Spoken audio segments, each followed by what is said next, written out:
Personal data and Elasticsearch breaches. In this presentation, we will talk about what personal data is and why it is valuable, what Elasticsearch is, how to secure an Elasticsearch server, why Elasticsearch is targeted, who is affected by breaches, laws regarding breaches in personal data, and the CIA triad. What personal data is valuable? Everyone has personal data. Personal data could mean a person's name, address, email, username, password, credit card information, etc. All personal data is valuable and should be protected. If personal data falls into the wrong hands, it could be catastrophic. Online accounts could be compromised, bank accounts could be compromised, and even your own personal safety could be compromised. Elasticsearch is an open source search and analytics engine for all types of data. Elasticsearch is very fast and highly scalable. Elasticsearch takes in raw data, processes it, and indexes it in a process called data ingestion. Once the data has been processed or ingested, the user can run queries to receive summaries of their data. Elasticsearch uses a product called Logstash to process and index the data.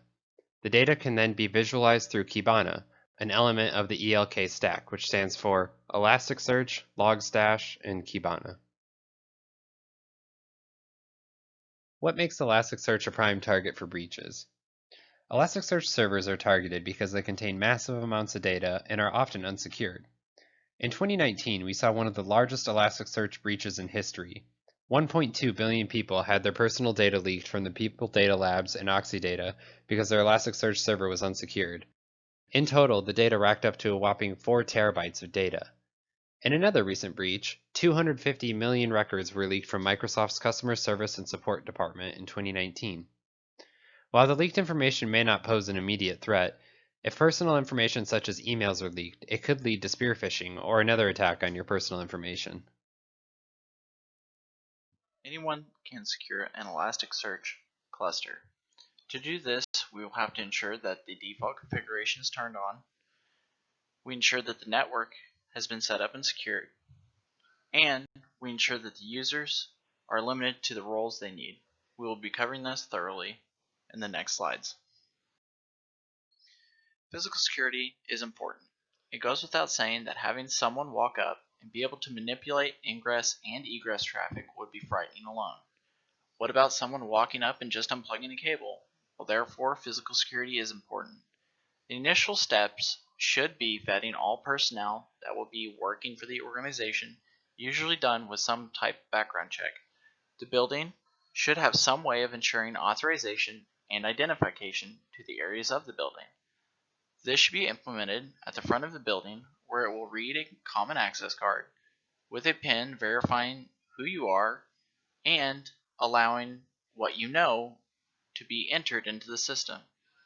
Going a step further, these cards will have a central management service to ensure you can only get into specific areas that you should be allowed into. This would be generalized as least privilege, as everyone should not have access to everything. Lastly, it never hurts to have security guards posted around the building to verify personnel are not walking around or hopping over security checkpoints in the building. In Figure 1, you will see that we are running a Linux command to retrieve the information from the Elasticsearch stack to ensure that we have set up the cluster correctly. In Figure 2, you will see that a few of the features are set to false. This is Boolean logic, and false meaning that it is off. The two features turned off are HTTPS and TLS. What is TLS? TLS is a predecessor to SSL. TLS provides encryption of communication between a web application and servers, which in Elasticsearch is quite important due to you wanting to prevent a malicious user running a sniffer and capturing your username and password. The breakdown on how the TLS connection is established is shown in Figure 3. In Figure 4, you will find the correct setup for the Elasticsearch server to ensure that you have enabled HTTPS and TLS for your server. This allows for the encryption of data in transit to your server. In Figure 5, you will see that we have the on-premise version of the Elasticsearch server. From the left, we have the users on site. They should not have direct access to the server or direct connection. When we are making a request to the server, the data will reach the next-gen firewall. This is to ensure that we are utilizing IP filtering, preventing unwanted traffic through the network. Then it will go to the authentication server. This can be done with user and password, allowing single sign-on, or username, password, and PIN, utilizing single sign-on. It will then go back up to the network, allowing to request the Elasticsearch server. On the Elasticsearch server itself, you should lock down users to the roles and accesses they will need at a minimal level to perform their duties. Below in Figure 6, we have the cloud version of this setup and is the usual reason for data breaches. We can see that the users of this organization are making a request to the Elasticsearch server. They will log in through a user interface known as Kibana. Utilizing a proxy service, we can further protect the clusters, as Elasticsearch servers are not secure even with the default security measures set up. From the left, we can see that the users can get access to the organization's network, either by VPN or being on site. They will then go forward with making a request to the Elasticsearch server. The request hits the premise firewall to traverse the network out to the cloud.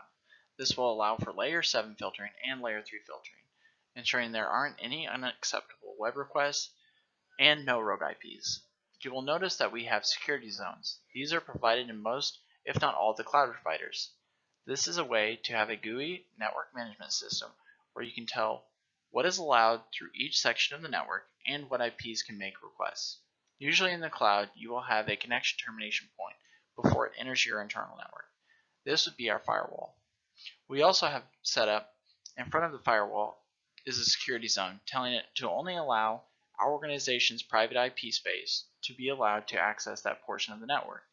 The internal security zone, or Zone 1, will ensure that only the firewall can communicate with the Elasticsearch server.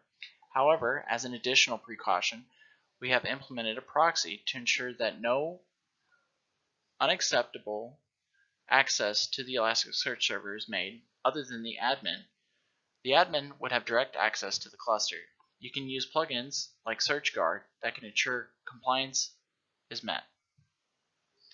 SearchGuard will pass on the request after the authentication measures have taken place. This would be an Active Directory performing authentication and role-based privileges of users requesting the Elasticsearch services. Utilizing both methods, we can say that we have locked down both the servers, both on-premise and in the cloud. We have ensured that authentication has taken place. In the cloud, authentication is the #1 cause of breaches, and not having IP filtering. IP filtering simply allows us to ensure that only the IPs we want to have access our services can, and no one else. This, of course, unless they are IP spoofing, but we are layering our security to prevent these types of attacks. Data leaking is something that we are ultimately afraid of when we are setting up these types of data ingestion services. Utilizing firewalls, we can ensure that we are doing a deep packet inspection. We have also ensured in this setup that the outside network cannot directly access our data because it can only be accessed through our private IP assigned to our organization. Potential issues that we may face at this point are insider threats and data exfiltration to outside entities. As people are our biggest threat, network monitoring systems can help prevent these kinds of threats from occurring or being successful. Thank you for this high-level overview.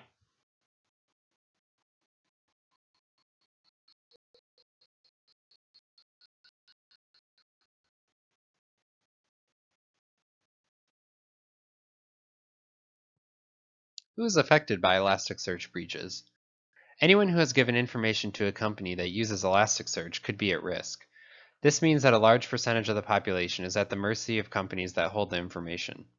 Some companies that use Elasticsearch include, but are not limited to, Microsoft, GitHub, Slack, and SoundCloud. The United States does not currently have a collective data breach notification law. Each state is free to have their own laws.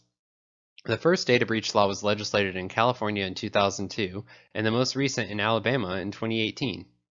As data breaches have become more frequent, data breach laws have also become more frequent. Data that is covered by these laws varies from state to state. Arizona, for example, does not consider medical information to be worthy of a notification. Arkansas, on the other hand, does. States have a threshold at which they must notify individuals that their information has been leaked. Some states set the threshold at 500 individuals, some at 1,000, and some even higher. All states' laws state that if leaked data is encrypted and the key has not been compromised, individuals who are affected by the breach don't need to be notified. States can also have different requirements for when a person must be notified by. The law is unclear, and most states state that the owner of the information must be notified without unreasonable delay. States also have different penalties for leaked information. Some states have a fee per leaked piece of information, and some states have a fee per person whose data has been leaked. Some states, such as New York, don't even have a set penalty or fee. In New York, the court can fine an amount that the court sees fit. The CIA triad consists of three sides: confidentiality, integrity, and availability. Confidentiality refers to a company's attempt at keeping data private. This involves using access controls to ensure that only people who should be accessing the data can access said data. Confidentiality can be violated either intentionally or unintentionally. An intentional violation could involve an attack on a system or escalation of system privileges by an attacker. An unintentional violation could involve a lack of password protection or encryption. Integrity is all about ensuring that data has not been tampered with. Integrity involves protecting data that is in transit or at rest. Protecting integrity could include encryption, intrusion detection and prevention systems, and the use of access controls and authentication. Availability is exactly what it sounds like. It is the ability that users have to access needed resources. A good example of something that could interfere with availability is a denial of service attack.